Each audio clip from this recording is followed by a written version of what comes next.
All right, so I'll call the meeting to order. Let's stand for the pledge of allegiance.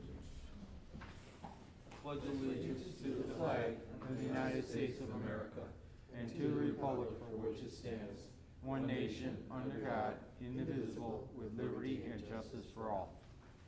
Roll call. Trustee Narodowski. Present. Trustee Keenley. Present. Trustee May. Trustee Perns. Present. Supervisor Bussie. Present. Trustee May indicated he'd be a few minutes late, so he should be coming in a little bit here. Is there any public comment? No public comment? No public comment. We'll go to the consent agenda. I will need approval for my reports, the authorization for payroll bills for the town funded general assistance and road department and sewer, and then the other reports that you're provided with: social services, employment center, food pantry, youth services, adult and family counseling, transportation, financial, and passports. Can I get a motion to approve the consent agenda? So moved. Second. Okay, any discussion? If not, roll call. Trustee Narodowski. Aye. Trustee Keenley. Aye. Trustee Perns. Aye. Supervisor Bussie. Aye. Now we have to act on the minutes. We need to approve the September 23rd, 2024 public hearing minutes on the amended tentative budget for the town fund, general assistance to sewer. Can I get a motion to approve it? So moved. Second. Okay, is there any discussion or any issues with the September 23rd minutes? If not, roll call. Trustee Narodowski. Aye. Trustee Keenley. Aye. Trustee Perns. Aye. Supervisor Bussie. Aye. The minutes, now we need approval of the minutes of the 23rd, September 23rd, 2024, the regular board meeting minutes. Can I get a motion to approve? So moved. Second. Second. And is there any discussion on these minutes? Any issues? Nope. If not, roll call. Trustee Narodowski. Aye. Trustee Keenley. Aye. Trustee Perns. Aye. Supervisor Bussie. Aye. We have two reports tonight, or two presentations, I should say, tonight via Zoom. This is Alliant Insurance, Mike Alicia, for our property and our liability insurance, and then it'll be Mesro Insurance Services for our health insurance proposal. The healthcare we're gonna have to approve this evening. It seems as if the deadline is earlier than normal. I'm not sure what the issue is here, but in any case, we will have to act on this evening. And probably will be able to act on the property and liability, because that's pretty straightforward. But in any case, we can have Mike Alicia on the Zoom to talk about the property and liability insurance. Good evening, Supervisor Bussie and trustees. In speaking with staff early on in the process, we start our process for renewal around the beginning of July of each year. And in our first initial discussions, what we do is we pull the loss runs and have those discussions with your staff. And the last couple years, and more so now with some development, unfortunately, the township has experienced some very large losses that are driving your increase this year. The overall premiums, property, casualty, and workers' compensation, are increasing from $76,307 to $93,107. I believe Paul had sent you my proposal in advance on that to show that it is a 22.02% increase. While the losses are mainly driving everything, there's still a lot of issues going on in the municipal insurance market, more so in Illinois and even more so in Cook County. These issues are not going to go anywhere until tort caps come about in Illinois. And unfortunately, I just don't see that ever happening in Illinois. It's too bad. Indiana's got some very nice tort caps that help the insurance market and prevent what's called nuclear verdicts or outrageous verdicts coming out of the courts and the jury verdicts. Also, what continues is national property rate struggles. Those struggles started around 2018. We were hoping that there was going to be another quiet hurricane year this year. Unfortunately, that did not happen. I seen a report today. Since January 1 through today, the estimated worldwide property catastrophes are right now at $102 billion. And how does that affect you? You know, you don't really need to worry about stuff that happens in Florida or anywhere else in the world. But to be honest, those same carriers are the carriers that are reinsuring our pool here. Those other carriers, and you probably see it with your homeowners as well, those carriers also buy insurance from the worldwide market, and that's where all of this is stemming from. Also, as I've mentioned, market stress, particularly in Illinois, has to do with excess liability, your umbrella. Carriers keep on dropping out of the market just due to very large verdicts coming out of the court systems in Illinois. Illinois has 2 judicial hellholes, one in St. Clair County down in St. Louis, the other one's unfortunately Cook County, where class action attorneys look for those venues to file suits knowing that big awards are going to come out of there. Some additional information on your increases. Your property values went up from 10.7 million to 12.3, roughly 14%. And payrolls also increased from 1.1 million to 1.3 million, or about 13%. Lasering in on the losses, this is where the increase is coming from. 2021 large property claim in the amount of $364,000. 20 to 21 large workers' compensation claim for $105,000. And the big driver was this next claim, 22-23, a workers' compensation claim in the amount of $161,000. That was up from $50,000 last year at this time. So the claim developed out in a negative fashion, unfortunately. Also on your books that will fall off next year is an employment practice claim for $14,582. And looking at your premium, workers' compensation of your total premium, workers' compensation premium now for Elk Grove Township is 70% of your premium. It used to be just the opposite of that, but due to these losses have forced your workers' compensation premium to increase from $20,809 to $35,309. If that large claim wasn't on your books this year, your overall increase, instead of 22.02%, would have only been 3%. So that shows me that our driver truly is the workers' compensation. Does anybody have any questions? I know I raced through it. I'm more than happy to answer any questions. As you guys know, that claim was one of our therapists that fell in the parking lot, and that was an extended claim that went on for a considerable amount of time, and cost us. Well, it's costing us a lot, and she did resign after a relatively long stretch.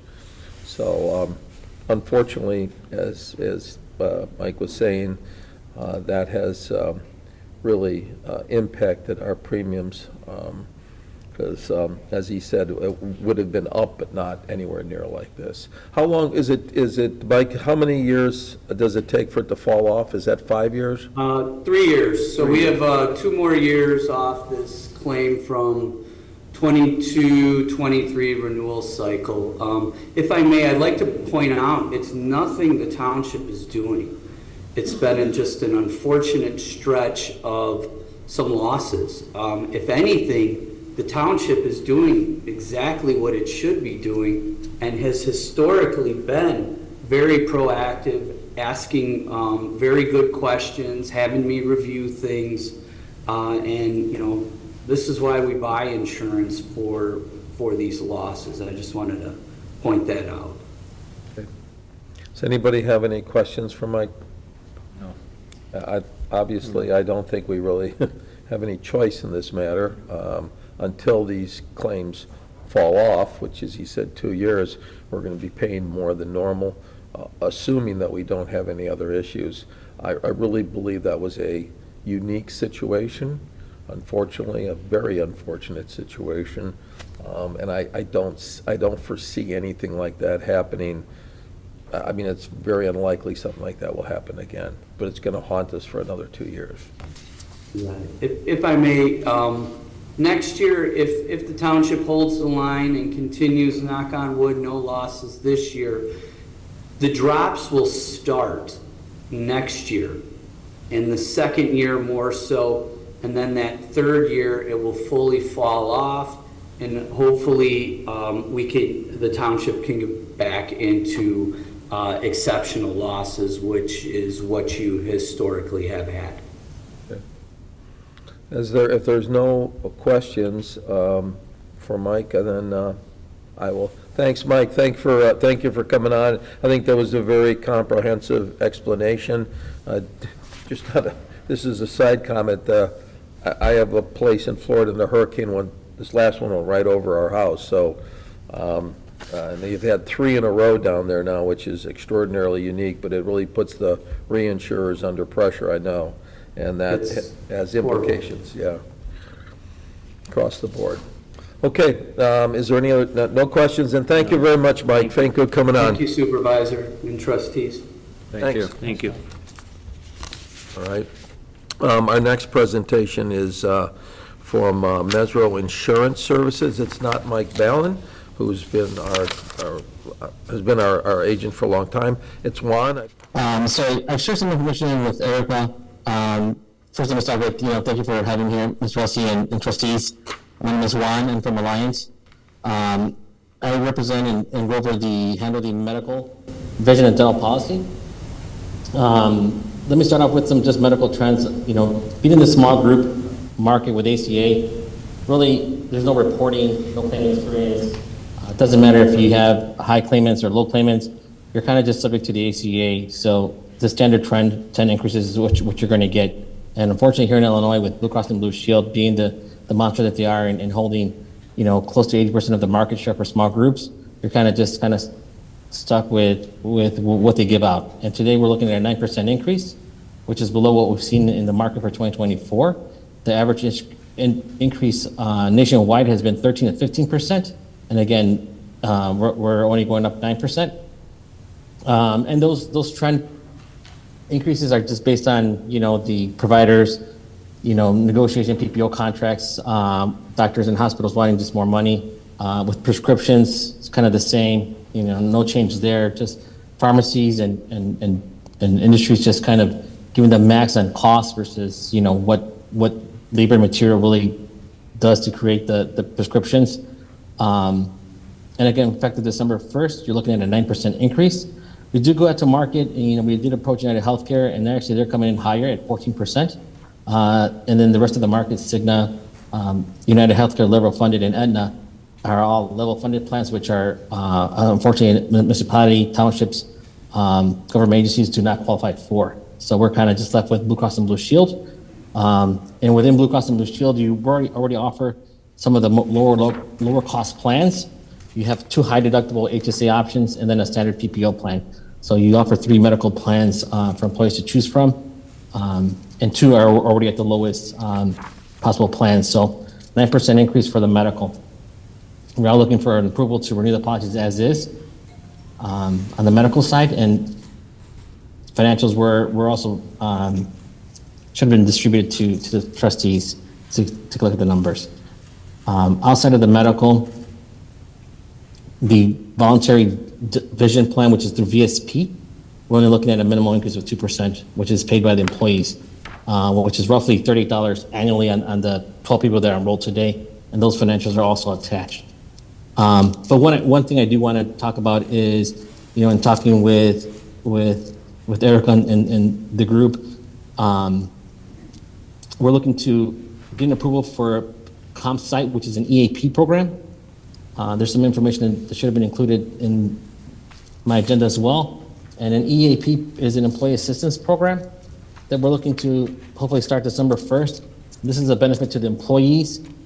This is a benefit that helps productivity, and EAP is just kind of a support line for employees to have some of a resource for them whenever they have any questions or dealing with a situation, a matter, a personal matter or work-related matter, or any type of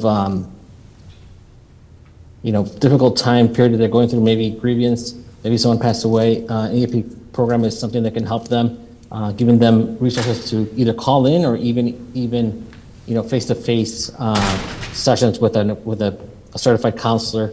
And with this service, they also get resources for legal connect. Obviously, mental health benefits is included as well. And it applies to both employees and their dependents, so spouses and children can also call as well, not just the employee. So full family gets access to the EAP. The cost would be about $5,000 for 5 sessions in person or via phone. And that requires the minimum of 3 years contract minimum. So $5,000 per year is what we're looking at in order to offer this benefit. So something that I do need approval, not necessarily today. We do have a little more time on that because this is a new benefit. But that's something that we were looking to hopefully seek approval for. Okay.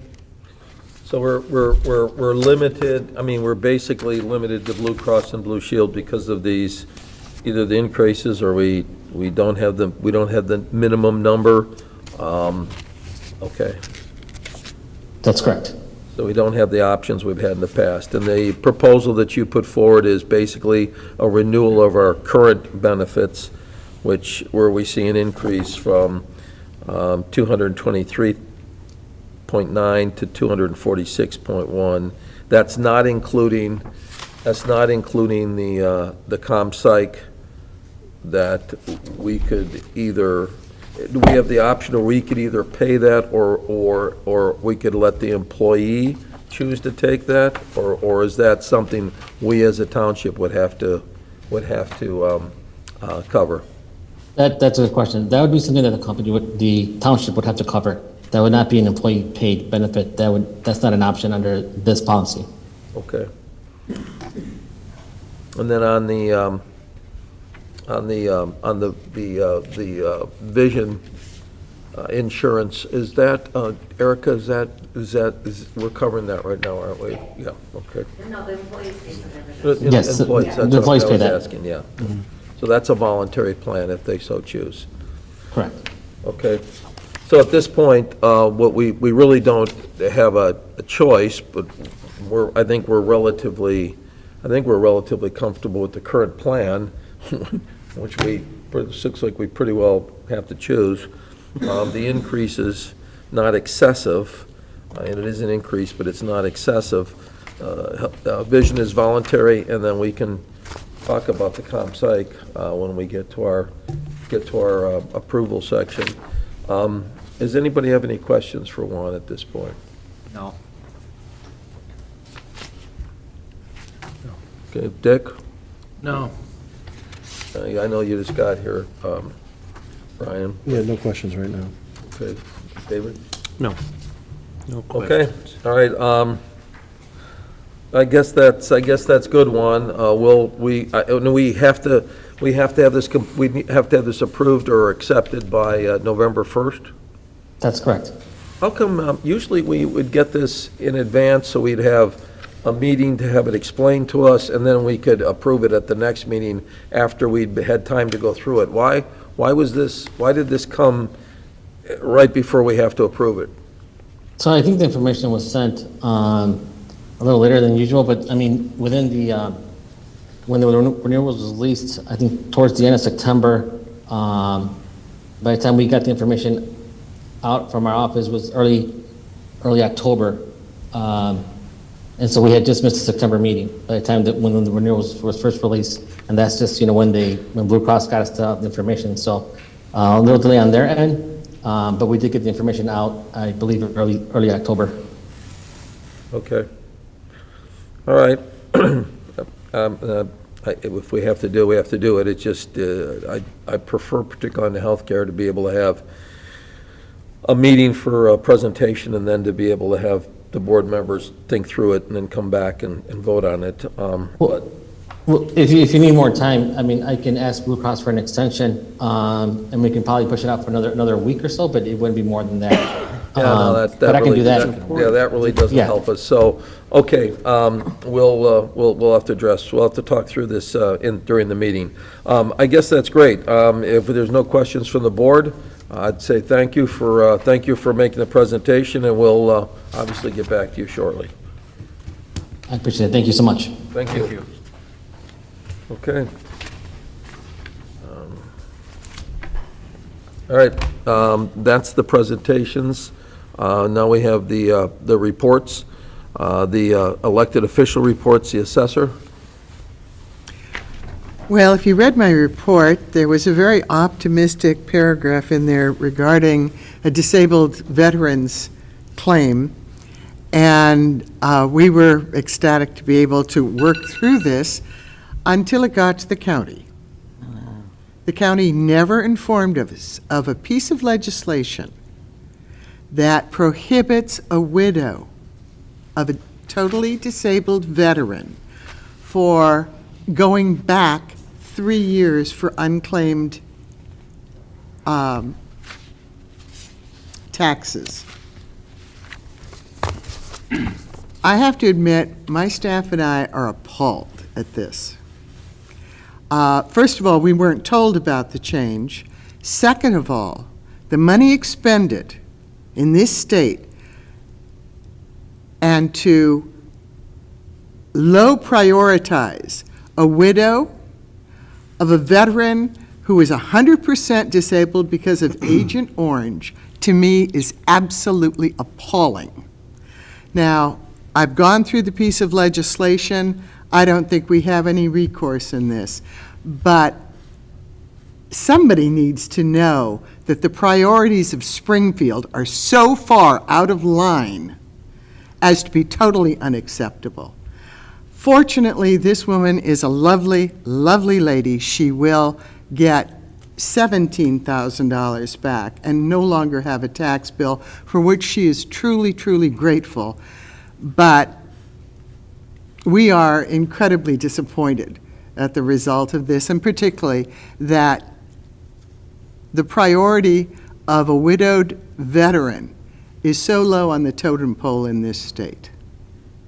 What was the law previous to this? What was? We could have gone back 3 years and she would have gotten, in fact, 4 years, we would have gotten her $85,000 back. And obviously, this is because they, Change the law. well, they want to, they don't Well, want to stop and give the think, money yeah, back. stop and think about it. A senior freeze, if you don't apply for it, we can go back. Senior exemption, we can go back. Now, you tell me why the widow of a disabled veteran can't go back. And that's why I say their priorities are so out of whack with basic morality, it's just staggering. Well, I have, if you put together a little summary of this, I have no problem reaching out to our reps, the state senators, with that, with I'd be your- happy to with do your that. comment, yeah. Or with your summary of the situation. Mm-hmm. Is that they're being treated as a separate group, And the others have the ability To go back, yes. go back, and they're not, which I don't understand why that would be. The point was made that they had never applied for the exemption because they didn't know about it. Well, the same thing applies to the senior freeze, the senior whatever, But they Or- can, they can still go back and do they it. can still go back. Okay. All right, well, Disabled veterans can't go back. Correct. Who would make that who legislation? would be the sponsor of that legislation? Exactly. I'd like to have a conversation with them. Is there anything else from the No, assessor's nothing report of note, that you can other be than, upset about? no, I'll try and hold my fire from now on. Okay, all right. If there's nothing further for the assessor, anybody have any questions for the assessor? No. You're going through a quiet period right now, more or less? Yeah. Mhm. Okay. We still have, again, it always comes down to education as to what people qualify for, and it's just amazing. We still have people coming in, looking for exemptions and the like, so, Well, but slower than usual. Yeah. This is the calm before the storm next Right. year. how's your new employee? Thriving and delightful. We have a wonderful environment now that is working out very, very well. Good, glad to hear that. All right, the clerk's report? We had one FOIA request about building permits in Mount Prospect, and the annual financial report and the audit were filed, and then the agency grant applications are due November 1st. So we have a meeting with Izzy Manzo, I think on November 7th, to do a mid-year, this is something new, to do a mid-year review of how things are going with the grants that were given in the spring. And then we will start going through the new grant applications. Are the applications coming in, or? Yeah. Okay. Oh, that's lower than normal, isn't it? at this We point? usually get around 30. Yeah. Okay. So, Okay, anything further? that's it. Any other questions for the clerk? No. No? Okay. Supervisor's report. As you know, the cereal bowl was completed or was finished on Friday at the football game between Elk Grove High School and Rolling Meadows High School. We collected 7,050 cereal boxes, which is a record. And the winner was 3,813, and the other school raised 3,237. And for the first time in several years, Rolling Meadows won the cereal bowl. The principal was so excited. She had Izzy go out on the field and make the announcement. Ordinarily, we only done that once before the basketball game, where we went out and announced it. Ordinarily, we go afterwards, go with their classes and stuff, but I kind of like the fact that you go out at the game and announce it. Elk Grove won the game, but Rolling Meadows won the cereal bowl. I think it's fantastic what they did, and the mayors got involved with this, principals got more involved than normal, and they also appear to have gotten other groups within the school, and so we really appreciate what they've done, and this is going to be a big addition to our food pantry. We've run out of cereal the last year or two, and we never did before, but because of the increase of people using the food pantry, the additional cereal that was raised here is fantastic. Then we've got going on in the next 2 months, the coat drive, Thanksgiving boxes. Is that all packed up now, or is that still in process in the back there?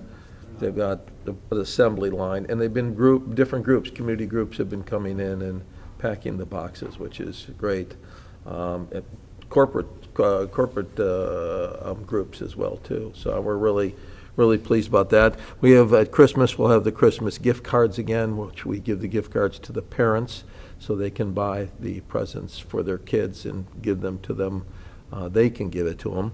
And then we have the senior angel tree, which was surprisingly active last year, I guess you'd say. So we got several of these events going forward here.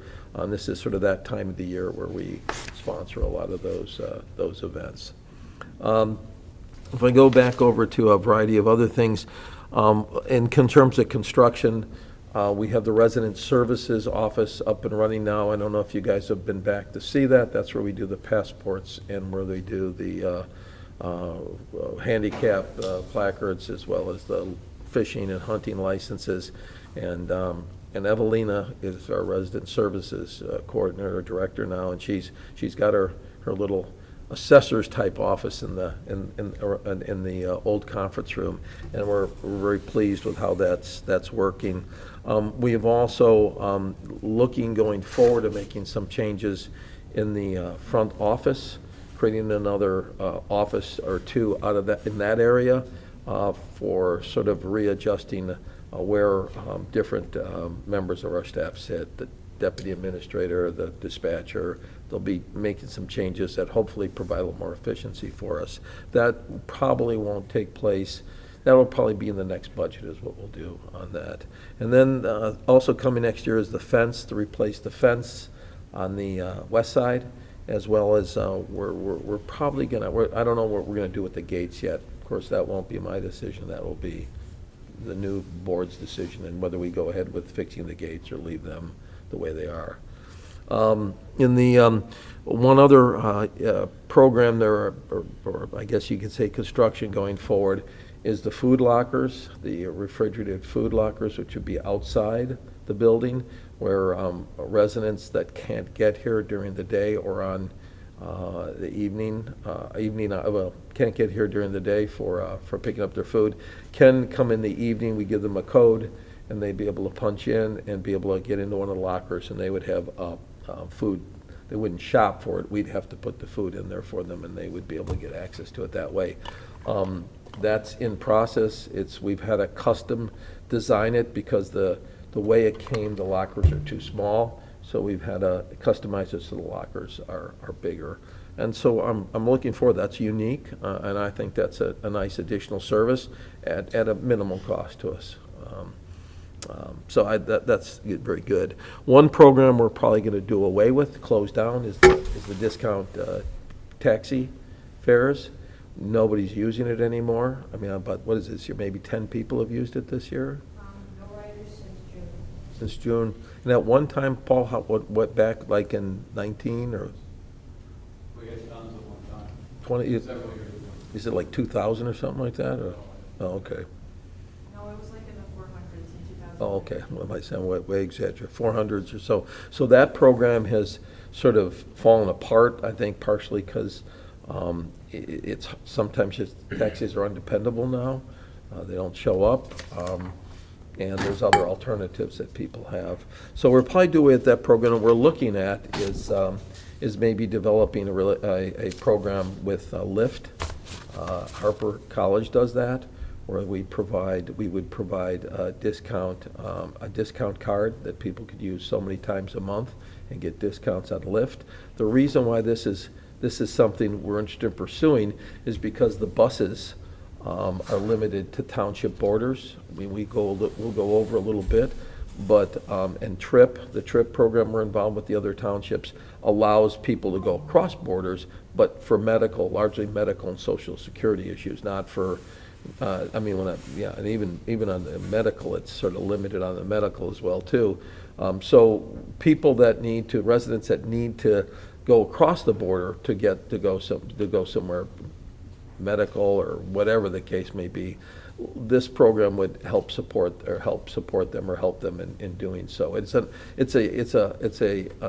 another alternative to the programs that we have right now that allow people to go across borders, and that's become a big problem with the working groups I've been in. The biggest issues have been borders, where townships can't go across borders, where villages pay for PACE to provide a service, dial a ride or whatever it is, and it has to stay within their boundaries.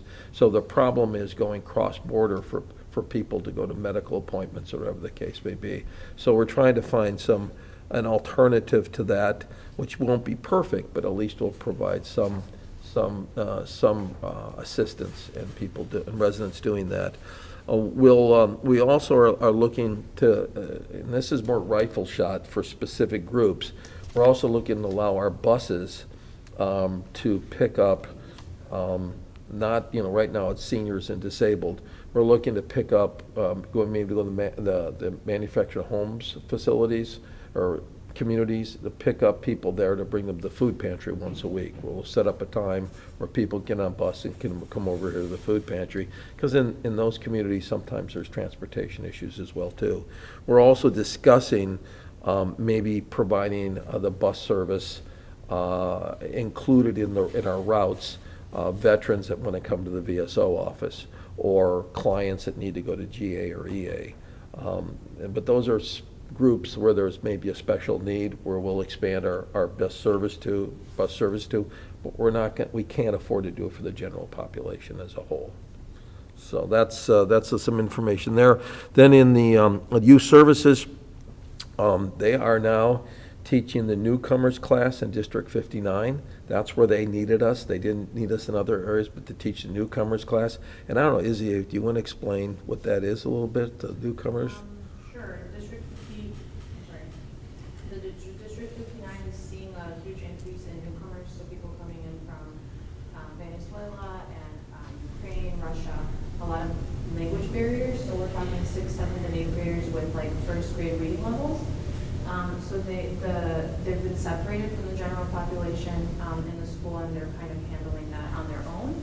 But what they need some assistance with is those soft skills, so decision making, reading emotions, kind of unspoken norms or rules. In certain cultures, eye contact is disrespectful, but in the United States, it's very much respectful. So if they're looking down at the floor, the teacher thinks they're disrespecting them, and it's truly not the case. So our youth services department developed 6 different programs, all addressing different kinds of topics. And they're going in and teaching these soft skills with the teacher.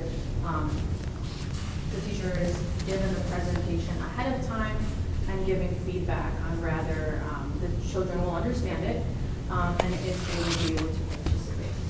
So I know Renee came today and she showed me she's got a binder this big, and the lesson that they were going to address today was decision making. And we were talking through, like, the word decision is really difficult to explain to someone with, like, a first grade reading level. So sometimes we'll ask the kiddos around, like, what does this word mean? And we'll work through that way. And then we also will use Google Translate or other translation software to kind of work through some of those issues. But it's going really well. And then the IGA with 57 has been passed. Yeah, with District 57, we reached out to them and we provided them with the full palette of programs that we provide. And they will choose then which programs they would like to use in their schools. And we provide them so many hours that they can use for those programs. We had done that with 59. 59 felt that they had the resources to do that themselves, and they just need us for the newcomers. 57 is going to use us in a broader sense. So that'd be a program like social skills or anti-bullying, things like that. And so the issue that goes with that we've discussed, Izzy and Paul, is that we need to see what type of load that puts on youth services. That's proving to be substantially more demanding in terms of time than they've had before. And they're still doing their on-site programs, which are going very well. And then they have the government civics day. They have some other special programs that we put forward. In fact, the government services day for seniors at Elk Grove is coming up in November 14th. We have the senior class come in, and we talked about Township. We give them a tour, and if we had time, we'd do a board meeting, but I don't know if we'll have the time. We probably won't have time. But anyway, we're going to have to look at, monitor the load that they have, and at some point, maybe we'd have to add another part-time person or something like that. So we're gonna monitor this. The new deputy youth services director is proving to be very, very program coordinator. Yeah.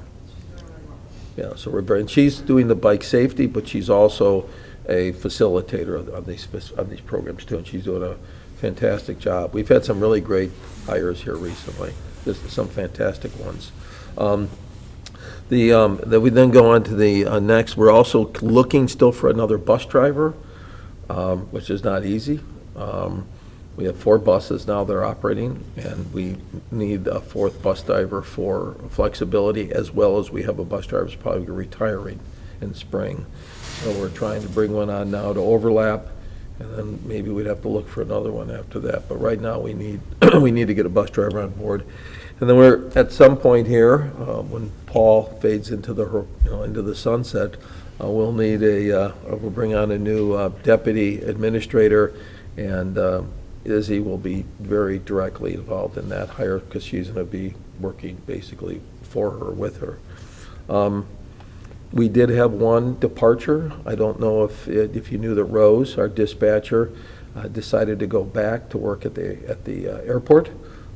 I think she found out she missed it, and it's a more active job and everything like that too. And I think she just decided she needed to go back. We have hired a new dispatcher, and she goes by MJ, and it's Jalicki. Mariana Jalicki. And where was she before? She was at Ascension, Alexi Brothers. No. And she was in the Spirit Transportation Department. Oh, perfect. So we feel we have a nice addition. The software is in process of being initiated or installed, so to speak. They're going through classes and so forth right now. And what the software will do is allow us to manage the buses on a real-time basis. And I think that's going to be a real advantage, rather than having bus drivers waiting for someone to come out, and they, a half hour late, and then your whole schedule screwed up. This will allow the dispatcher, and the software will help adjust the schedules for people. And they have their pads on in the buses, and that will feed them information on an ongoing basis. So I think that's great. The Veterans Honor Roll, you had we were given 2 names by the Mount Prospect. Well, we were given several names by the Mount Prospect, VFW, and American Legion. We didn't get anything from Oak Grove, but 2 of them are participating in the program. So we'll be recognizing them in our newsletter, and then we'll have them at our November meeting come in and be recognized here and thanked for their service.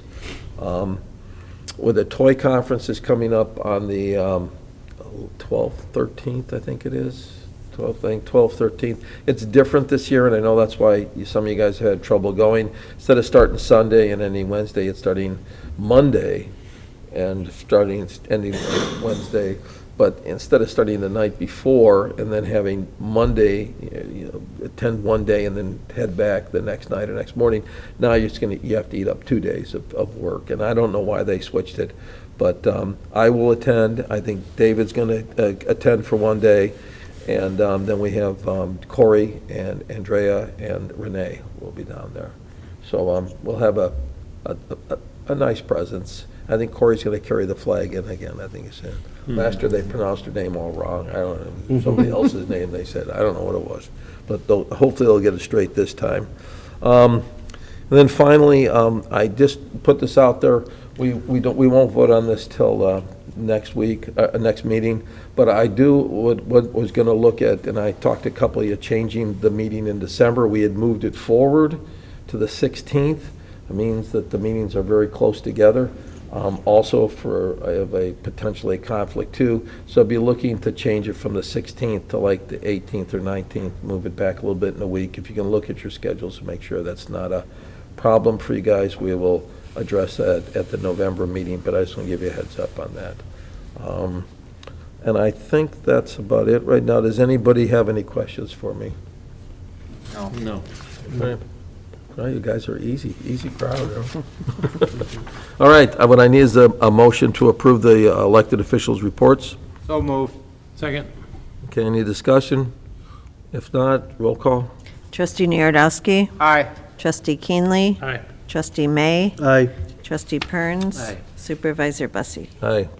No old business, so we'll go to the new business. First one is approval of the 2025 property and liability insurance proposal. I don't think that has to be done at this meeting, but I don't think that one. I think the healthcare has to be done by November 1st. I don't believe the liability and property has to be done at this meeting, but to me, it's pretty straightforward. I don't think we really, I thought he did a very good job explaining what the policy is going to be and why our costs are going up. So I think we can approve it tonight. And let's start out is then we have a motion to approve. So moved. Second. Okay, moved and seconded. Anybody have any discussion or questions on here? Like I said, it's basically the policy we've always had. Unfortunately, we're being hurt, particularly by one employee situation, which has been resolved. And hopefully, if we don't have any situation like this going forward, and like I said, I don't see something like this happening again, that will roll off and our numbers go back down. So, anyway, there's a motion, and it's been seconded to approve the proposed property and liability insurance for 2025. Have a roll call? Trustee Narodowski. Aye. Trustee Keenley. Aye. Trustee May. Aye. Trustee Perns. Aye. Supervisor Bussie. Aye. All right, the approval for the 2025 health insurance.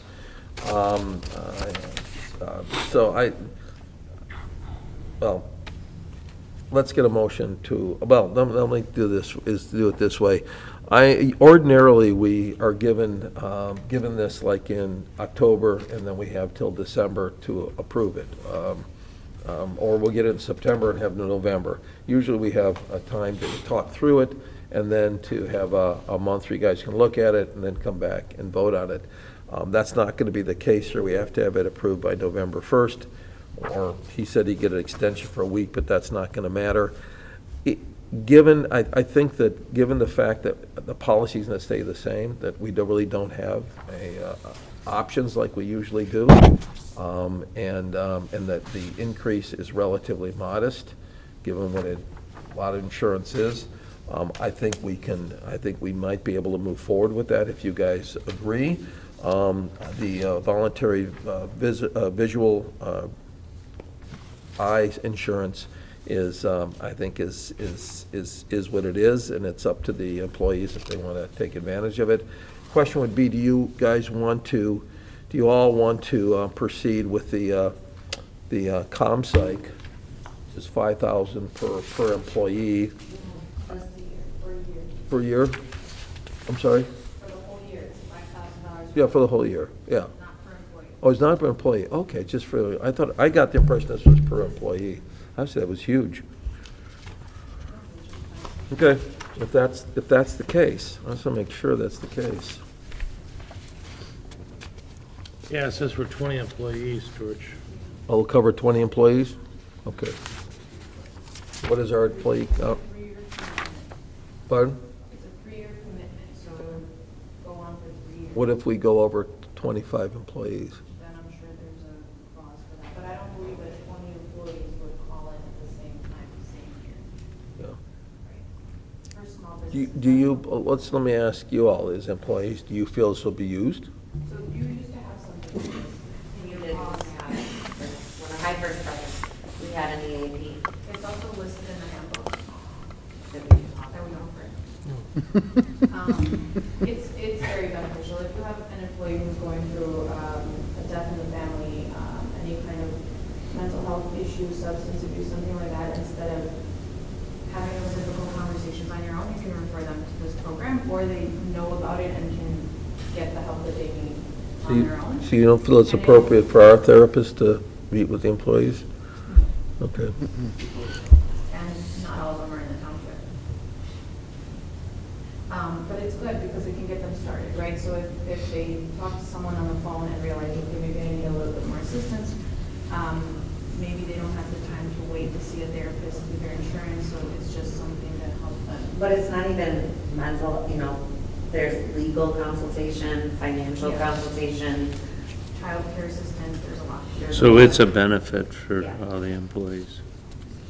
Well, my feeling, if it's 5,000, I had thought it was, had the impression reading through it that was 5,000 per employee, but if it's 5,000 for 20, I didn't catch that, for 20 employees, then it's a very minor cost for probably for some of the employees, probably a valuable benefit. After 3 years, we can revisit Yeah. and see if it's equal. Yeah. Okay. All right, is there a motion to approve the healthcare, the voluntary visual insurance, and the ComPsych benefit? So moved. Second. Okay, is there any further discussion on this, you guys? Has there been, I mean, with the employees, is there any benefits that haven't been offered that they've been asking about, or that might not be part of the plans? That would be my only question. It's- No. There's a walking track there. They asked for a gym. All right, well, let's move on. All right, are there any other comments? Dick, did you have something? No. Dale? No. Okay. Brian? All right, if there's no further discussion, we had a motion to approve in a second. Get a roll call? Trustee Narodowski, Aye. Trustee Keenley, Aye. Trustee May, Aye. Trustee Perns, Aye. Supervisor Bussie. Aye. All right, that's our new business for tonight. Is there any discussion or any comments from the trustees on any matters or any issues? No. No? No. Brian? Nope. Okay, David? No. Okay. At this point, then, I think we've accomplished everything. Can I get a motion to adjourn? So moved. Second. Okay, it's been moved and seconded to adjourn. Roll call? No, Voice let's, all in favor? Aye. All opposed? Okay. We are adjourned. Brett?